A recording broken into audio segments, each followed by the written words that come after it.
Captains of Industry, brought to you by Airtel.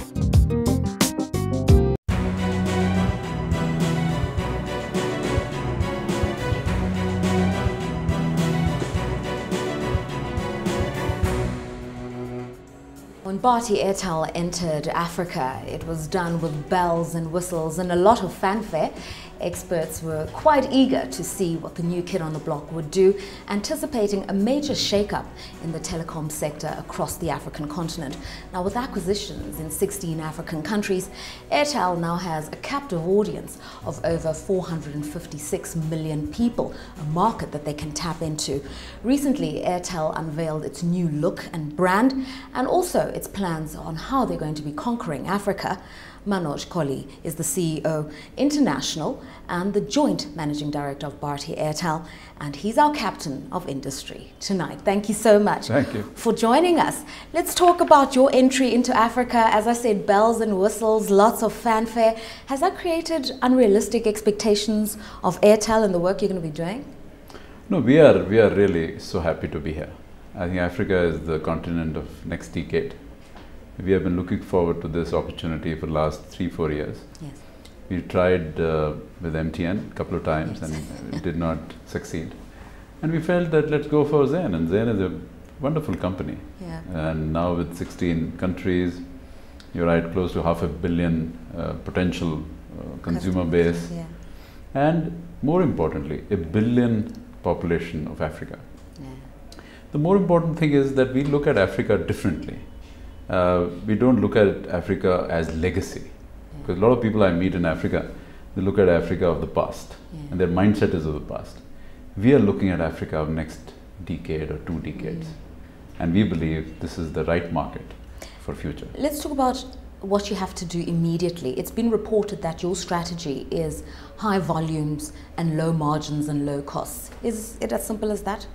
No, there's a misnomer. We have a unique business model, which is very unique, very innovative across telecom world.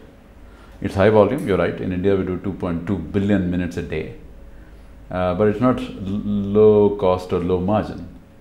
Our cost structure is reasonable in the sense we give quality service, we give quality network, we give quality branding, quality products and innovations. And of course, our margins are very healthy. And we are transporting that model here. Not that we are just replicating it, we are adding a lot of additional value, we're adding a lot of African insights, so that model becomes an African telecom business model. Obviously, I mean, what you're doing in Kenya, many people see as the prototype of what you're going to be doing across the African market. The unveiling of a 12 billion shilling investment plan, rolling out 3G call centers. Just tell us what the approach is going to be and tangibly what you're going to be doing here that we can look forward to in other African countries. So we are here to transform Africa. Kenya is one of the 16 countries. And the big countries are Nigeria, Congo, DRC, Zambia, Congo B, Tanzania, and many others. We are here to transform. We are here to take our networks deep into countryside. Networks in Africa today are urban networks. Yeah. We are not an urban company. We are a rural company. In India, we do 450,000 villages. We will take our networks deep into suburban areas, small towns, villages, etc.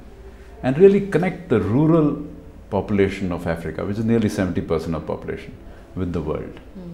We also will take our distribution deep, so that accessibility of customers, of poor people, of middle class people to telecom services is very, very easy. We also will bring affordability. Affordability so that a common man of Africa can utilize telecom services, and he deserves to utilize it. That's our view. Obviously, the focus is on what you're going to be doing in the first quarter of 2011, and we're told it's a massive rollout and refurb of 3G networks. The focus now on data systems, because obviously the regulators intervened and tariffs are lower, so the focus now is on data services. How are you going to make your services cutting edge? No, our vision is that we want to be the most loved brand in the daily lives of African people. Yeah. Now, what does daily life mean? It's not only about voice. Voice is easy, and voice anyway we will take into deep end of Africa. But internet access is important. With median age of Africa being 17 or 18, access to internet, we believe, is as important as voice. So 3G is a very important vehicle for taking internet to common man, for taking content to common man, connecting the world to the common man. Right. So our strategy is really not a voice strategy, it's a 3-screen strategy. And one of the screens is the laptop or a desktop or a phone. Phone will become the laptop, mobile laptop for poor men, common man of Africa. How do you respond to issues around network quality? Because across the operators, that's the biggest issue, is in order to really stand out above the rest, refurbish your network and make sure that broadband works, no more dropped calls. That's what's going to distinguish you. I fully agree with you. Network is the product of the company. And I'm really not very happy with networks in Africa. Network quality, network reliability, network optimization is the prime goal for us. And you will see dramatic shifts, dramatic changes, which will stun the customer on network quality, depth of networks, networks available in third basements, networks available in elevators, because today I see a huge amount of dropped calls in a lot of areas in cities. I see a lot of dropped calls and non-coverage on the highways, key highways across. I see non-coverage in areas of tourist interest, areas of religious interest.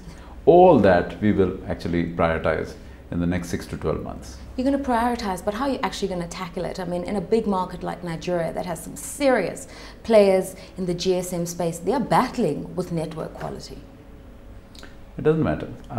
We believe that we have 150,000 towers in India, which we manage. And conditions in India are not that easy. Yeah. Power conditions are poor. It's tough to get diesel for generators. I think similar conditions exist in Africa. And we will drive our network availability to 6 Sigma, 4 or 5 nines, including in Nigeria.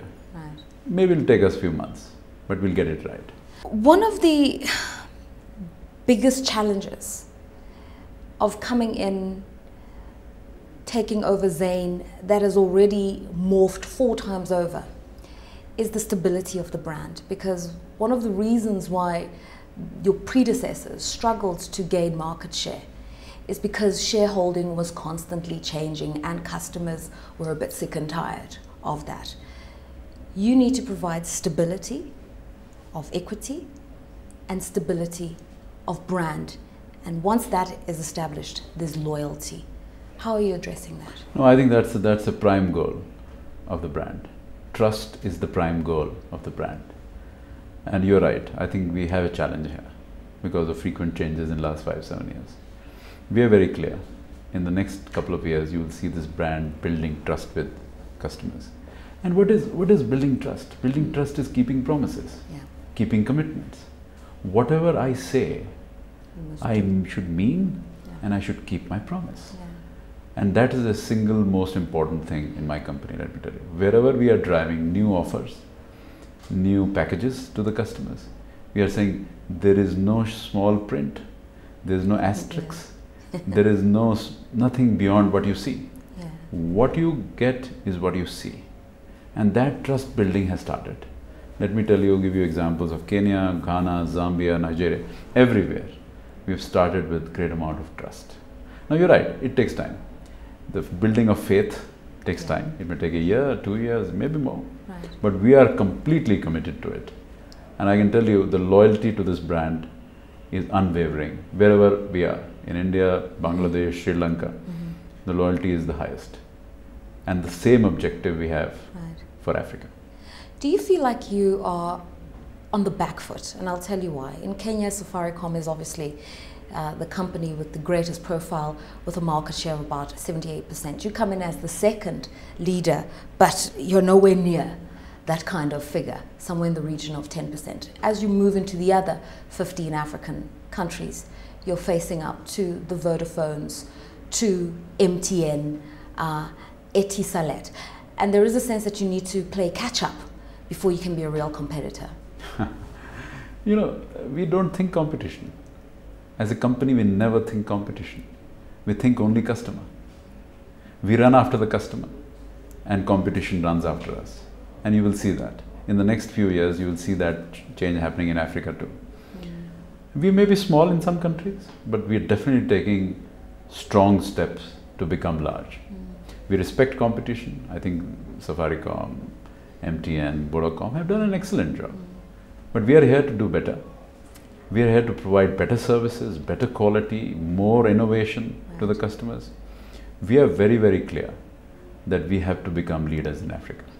In every market, we have to be leaders. As a company, we don't like the brand to be number 2 or number 3. We don't like it. We want the brand to be number 1. But for that, we have to win the hearts of customers. And that's our job. As you speak to me, I also get a sense that you've got a very developmental philosophy. The customers first, no legacy issues in Africa, the humanity of the people. And so, in terms of your business strategy, what offsets are there going to be for other cottage industries in ICT? No, that's bullseye. We are here to build an ecosystem, a telecom ecosystem. Whether it is value-added services, whether it is African manufacturing units, African innovation companies, small companies, medium companies, we will nurture all of them. Our objective is to build business here, build employment in Africa. We'll have millions of retailers, so we'll have millions of young boys and girls working in these retailers. We'll have thousands of people working for our partners. We have announced partnerships with IBM, a very big partnership across Africa.